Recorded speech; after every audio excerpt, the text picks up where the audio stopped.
जय श्री राम, जय हनुमान। आज बात करेंगे हम कुंडली में डायरेक्शंस कैसे देखें, यानी कि कुंडली में वास्तु का क्या रोल है और कौन सी डायरेक्शन कहाँ से देखनी है। अगर किसी घर के अंदर कोई हाउस में लाइक बैठा हुआ है प्लेनेट, तो वो कहाँ पे कौन सी डायरेक्शन में वो इफ़ेक्ट करेगा आपके घर के अंदर, वो आप कुंडली से ही जान सकते हो। ये काफ़ी सिंपल मेथड है देखने के लिए। लाइक जो हमारा फर्स्ट हाउस है वो हमारा पूर्व का बनेगा, यानी कि नॉर्थ का। और जो बाकी जो मेन हाउसेस जो हमारे हैं 1 4 7 10, ये हमारे जो है मोस्ट इम्पोर्टेंट डायरेक्शंस के बारे में डिनोट करते हैं, like north south east waste, उसके बारे में डिनोट करते हैं। और जो अदर हाउसेस है like 2 3 and 5 and 6 and 8th and 9th and 11th and 12th, ये हमारे जो है डायरेक्शन कॉर्नर्स को रिप्रेजेंट करते हैं, like north east south west and north west, इनको रिप्रेजेंट करते हैं। अगर आपको देखना है आपके किस किस हाउस के अंदर कौन सा इफेक्ट आ रहा है प्लेनेट की वजह से, और उस प्लेनेट की चीज़ें आपको अपने घर के अंदर ही देखने को मिलेंगी। और मोस्टली चीज़ें वो आपकी वहीं पे पड़े होंगे जहाँ पे आपके कुंडली में ये प्लेनेट पड़े होंगे। तो इससे देख के आपको पता चल सकता है कि कैसे हमें किन चीज़ों के बारे में देखना है और कैसे समझना है। जो नॉर्थ हमारी साइड बनेगी, यानी कि उत्तर दिशा, वो पताल को रिप्रेजेंट करती है, यानी कि भूमि को रिप्रेजेंट करती है। ओके। और जो हमारी दक्षिण दिशा बनती है, यानी कि हमारी जो है साउथ की दिशा, वो आकाश को रिप्रेजेंट करती है, हाई स्टेट्स को रिप्रेजेंट करती है।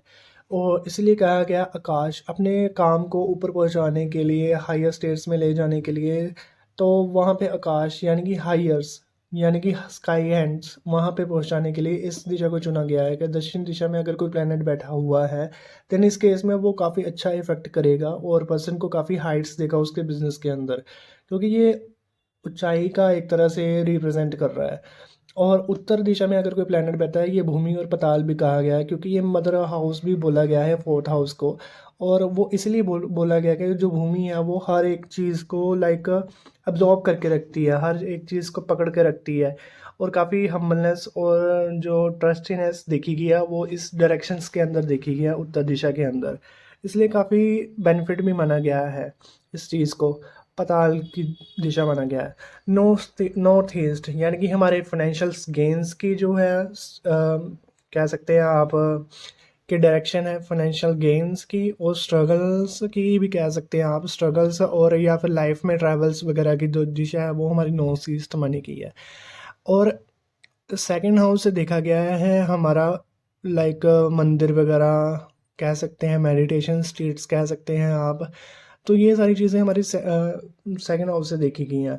इस वजह से नॉर्थ ईस्ट के घर की जो डायरेक्शन है उसे बोला गया है मोस्ट ऑफ द केसेस खाली रखी है उसे, या फिर अगर रखना है तो वहाँ पे मंदिर रखिए, ताकि सारा दिन आपके दिमाग के अंदर वो चीज़ें चलती रहें जो मंदिर के रिलेटेड हो। नॉर्थ ईस्ट में ये घर की नॉर्थ ईस्ट डायरेक्शन है जिसे मोस्टली बोला गया है। अगर यहाँ पे टॉयलेट्स या फिर कुछ भी ऐसा हो, बाथरूम वगैरह या फिर रसोई वगैरह हो, तो आपके अंदर जो आपको फिजिकल डिसेबिलिटी देखने को मिलेगी, लाइक कैंसर वगैरह। बट मैं कैंसर की इस चीज़ को नहीं मानता, बट वो फिर भी यहाँ पे अगर कोई प्लेनेट बैठा है और इस केस में आपका जो है घर के अंदर टॉयलेट और किचन वहाँ पे होता है, देन इस केस में आपको अपनी फिजिकल डिसेबिलिटीज़ देखने को मिलेंगी, लाइक बीमारी वगैरह देखने को मिलेगी, काफ़ी जल्दी बीमार होगा पर्सन। अगर यहाँ पे टॉयलेट्स वगैरह आ सकते हैं तो पर्सन को कफ रिलेटेड इशू रहेंगे, उसके नोज कह सकते हैं कोल्ड से जल्दी होगा, जल्दी से ठीक नहीं होगा, मोस्ट ऑफ द केसेस उसे कोल्ड ही रहेगा। जब भी सीजनल चेंज आता है वहाँ पे तो कोल्ड होता है, बट उन्हें इन द सीजनल यानी कि लाइक इन द समर वहाँ पे भी उन्हें कोल्ड इफेक्ट करेगा ऐसे पर्सन्स को। तो उन्हें अपनी इस डायरेक्शन के अंदर काफ़ी ध्यान रखना चाहिए। इसकी सिंपल रेमेडी यही है कि नॉर्थ ईस्ट में काफ़ी सफाई रखनी चाहिए, उसे मोस्ट ऑफ द केसेस खाली ही रखना चाहिए इस डायरेक्शन को, घर की। और काफ़ी लोग कंफ्यूज हो जाते हैं लाइक घर में किस जगह पे मतलब करना चाहिए कि वो खाली जगह ना रहे। लाइक वास्तु करते हैं, कोई लोग करते हैं कि रूम का वास्तु करते हैं, अपने रूम में जहाँ में वो रह रहे हैं उस जगह का, यानी कि बेडरूम का वास्तु करते हैं, उससे करने से ठीक हो जाएगा या नहीं होगा वो पूछते हैं। बट ऐसा नहीं है। ओवरऑल घर जो है पूरे घर का एक नक्शा बनवाइए है, प्रॉपर डायरेक्शनल चार्ट बनवाइए है, वहाँ से देखिए नॉर्थ ईस्ट डायरेक्शन कहाँ पे पड़ रही है। तो वहाँ पे जो है वो खाली करना होता है स्पेस आपको, ताकि आपका माइंड खाली रह सके। यहाँ पे आप अगर मंदिर बनवाना चाहें तो वो बस बेस्ट पोजीशन है इसके लिए, तो वो आपको काफ़ी गुड अफेक्ट करेगी। आपको दिन में काफ़ी मंदिरों के लाइक आपके अंदर थॉट्स आ सकते हैं, काफ़ी आपका बिहेवियरल जो थिंक है वो काफ़ी अच्छे से चलेगी इसके नॉर्थ ईस्ट के डायरेक्शन में। अब आते हैं, बात करते हैं साउथ ईस्ट डायरेक्शन की। साउथ ईस्ट डायरेक्शन आपके लव अफेयर्स के लिए अच्छी होगी, क्योंकि ये बेड का एरिया है ना आपका।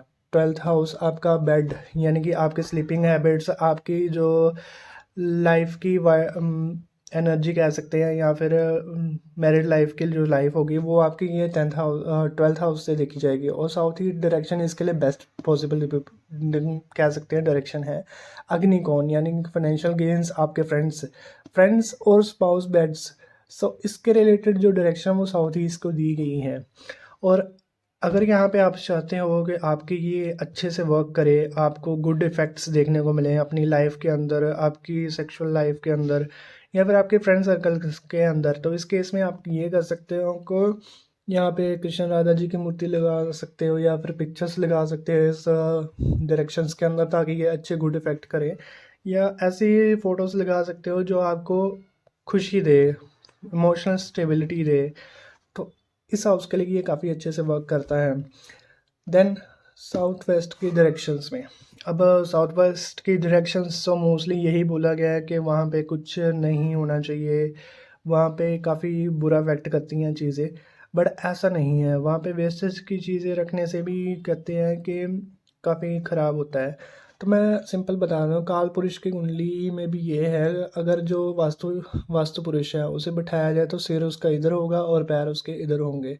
तो उस केसेस में ये वाली डायरेक्शन और साउथ वेस्ट की डायरेक्शन ये मोस्टली खाली ही रखनी चाहिए अपने घर के अंदर सभी को, तो फिर वो गुड इफ़ेक्ट करती हैं। साउथ वेस्ट की डायरेक्शन में आप अगर चाहें तो, अगर यहाँ पे आपका धार्मिक स्थान भी वहाँ यहाँ पे बनता है, अगर कुंडली में बेसिक कुंडली में देखें काल पुरुष की, तो ये धर्म का स्थान बनता है। धर्म का हाउस ये डायरेक्टली इन्फेक्ट करता है आपके सेकंड हाउस को, यानी कि जो धर्म का काम है, लक का काम है, वो करेंगे तो उससे ही आपका जो सेकंड हाउस है वो इफेक्ट होगा और एक्टिवेट होगा, वो आपको लाइफ में गेंस देगा। और गेंस क्या देगा, ये स्पीच भी है, आपकी स्पीच भी अच्छी करेगा इसमें। तो ये और ये दोनों हाउस अगर आपकी कुंडली में है, अच्छे से प्लेस्ड है, वेल प्लेस्ड है, देन आपको अपनी नॉर्थ ईस्ट डायरेक्शन को और साउथ ईस्ट डायरेक्शन को, साउथ वेस्ट डायरेक्शन को काफ़ी साफ रखने की ज़रूरत होगी। अच्छे से मेंटेन करके रखना है इन्हें, ताकि आपकी लाइफ में बैलेंस क्रिएट करे। जो एस्ट्रोलॉजी है वो बेसिकली बैलेंस क्रिएट करने के लिए ही है आपकी लाइफ के अंदर, कि आपकी चीज़ों की, आपके डिसीजंस को, आपके माइंडसेट को, सभी को बैलेंस करके रखने के लिए ये यूज़ की जाती है। और नेक्स्ट है हमारा नॉर्थ वेस्ट। नॉर्थ वेस्ट आपके जो है, अब देखिए यहाँ पे 6th हाउस और 5th house, family and plus jobs and loans, debts recovery, ये सभी इसमें आ जाता है, कवर हो जाता है।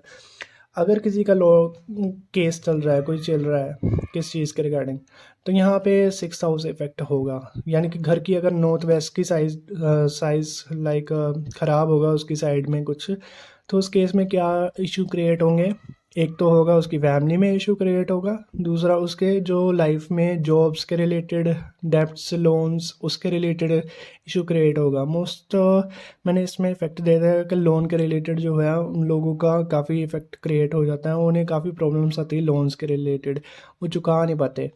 तो इस केस में कह सकते हैं कि अगर लोन्स जल्दी जल्दी चुकाने हैं तो ट्यूसडे को थोड़ा थोड़ा करके लोन चुकाते रहे, तो जल्दी वो लोन सारा ख़त्म हो जाता है किसी पर्सन का। और यहाँ पे घर के इस साइड में कुछ भी ऐसा नहीं रखा होना चाहिए जिसकी वजह से और लोन बढ़े। यहाँ पे पहले हमें प्लानिटरी देखने पड़ेगी कि यहाँ पे प्लैनेट्स कौन सा बैठा है, उस प्लैनेट्स के अकॉर्डिंग ही बाद में ये रेमेडी होगी। इसके रिगार्डिंग मैं आगे की वीडियोस में बात कर रहा हूँ कौन कौन सा प्लैनेट कहाँ पे बैठेगा और इसके रिगार्डिंग क्या क्या रेमेडीज चलेंगी, ये इफेक्ट करेगा। नोसिस का हो जाएगा। अब आते हैं, इनमें बात करते हैं like north, south, east, west, दोनों। हाँ, ये आपस में सब में ऐसे ही कंजक्शन बना रहे हैं कि जैसे ये कह सकते हैं आप अच्छे से वर्क करते हैं। यहाँ पे प्लेसमेंट अच्छी होनी चाहिए आपकी। अगर यहाँ पे कोई ग्रह बैठा है तो 7th हाउस में भी आपका कोई ग्रह बैठा होना चाहिए, ताकि पूर्व और पश्चिम एक हाउस की डायरेक्शन अच्छे से वर्क कर सके, एक एक्टिवेशन रूम दे सके आपको अपनी लाइफ के अंदर और घर के अंदर। और पश्चिम। मेडिटेशन के लिए मैं बता दूंगा मेडिटेशन आप कहाँ पे बैठ के करें, यानी घर के कौन से हिस्से में बैठ के करें ताकि आपके लिए अच्छा हो। लाइक ईशान कोण में बैठ के, यानी सेकंड हाउस आपके घर की डायरेक्शन में देखिए, ईशान कोण नॉर्थ ईस्ट कहाँ पे बन रहे हैं, वहाँ पे बैठ के आपको अगर मेडिटेशन वगैरह करते हैं तो काफ़ी अच्छा इफेक्ट मिलेगा। अगर आप पश्चिम की तरफ बैठ के भी करते हैं मेडिटेशन तो वो भी काफ़ी अच्छा इफेक्ट देखा। साउथ वेस्ट की डायरेक्शन में अगर आप बैठ के करते हैं, यानी कि 8th हाउस की डायरेक्शन जो है साउथ वेस्ट में, वहाँ पे बैठ के भी अगर आप मेडिटेशन करते हैं, यानी कि आपका फेस जो है साउथ वेस्ट डायरेक्शन में हो, तब भी आप काफ़ी अच्छे से इफेक्ट करेंगे और आपकी मेडिटेशन स्किल्स काफ़ी अच्छे से बढ़ेंगी और लाइफ में आपको स्टेबिलिटी देखने को मिलेगी। मोस्ट केसेस में प्रोक्रेस्टिनेशन को भी हटाने के लिए यही यूज़ किया जाता है मेथड के कौन सी डायरेक्शन में बैठ के आप मेडिटेशन कर सकते हैं जिससे आपको ईजिली इफेक्ट मिले अच्छे से। सो नेक्स्ट आगे के कुंडलीस में हम और आगे अच्छे से जानेंगे इस चीज़ को, और यहाँ से भी देखेंगे कि कौन सी चीज़ आपकी कहाँ को गुम हुई है। लाइक किसी की कोई वैल्यूबल थिंग खो जाती है, पर्स खो जाता है, मोबाइल खो जाता है, कौन सी डायरेक्शन में गया है, उसे वापस मिलेगा या नहीं मिलेगा, उस चीज़ के बारे में भी हम यहाँ कुंडली से देख के जान सकते हैं। सो ये बेसिक ओवरव्यू है इस चीज़ का, डायरेक्शनल स्ट्रेंथ का कुंडली में कैसे काम करेगी। नेक्स्ट की वीडियोस में आगे हम कुंडली के दिग्बल, उनके स्थान बल, उनके चेष्टा बल, ये सभी इस चीज़ के रिगार्डिंग रीड आउट करेंगे, यानी कि पढ़ेंगे अच्छे से और समझेंगे कैसे करेंगे। So thanks for the video. जय श्री राम, जय हनुमान, और आपके गुरु माता पिता को मेरा परिणाम। Thank you.